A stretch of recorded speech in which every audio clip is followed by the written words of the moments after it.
العافية يا شباب.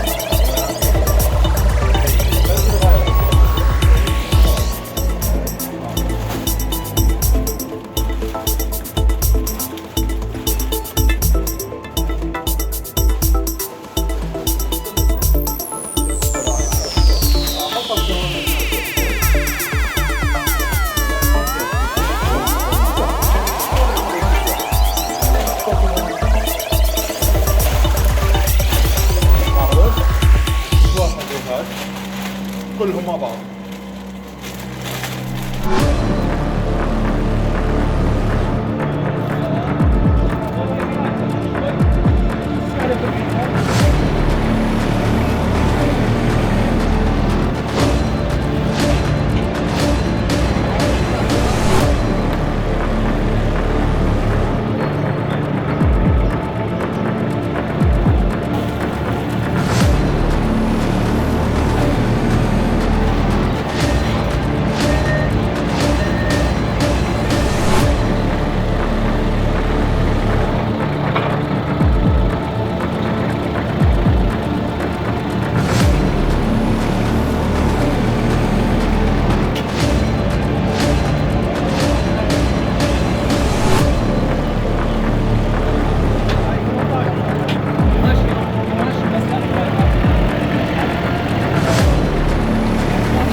السلام عليكم ورحمة الله وبركاته.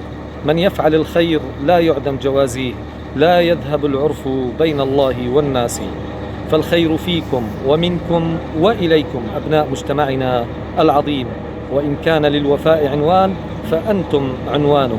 تم وبحمد الله عز وجل تحميل أول دفعة من حملة إغاثة التي قامت بها المؤسسات الشركسية في الأردن تحت مظلة الجمعية الخيرية الشركسية، وسيكون ذلك بالتعاون مع الهيئة الخيرية الأردنية الهاشمية لإرسالها إلى أهلنا في سوريا وتركيا. نتوجه بالشكر الجزيل لجميع أبناء المجتمع، نتوجه بالشكر لكل من تبرع ولكل من تطوع من الشباب والشابات لإنجاح هذه الحملة المباركة. حفظكم الله جميعا، ولا أراكم الله مكروها بعزيز، والسلام عليكم ورحمة الله وبركاته.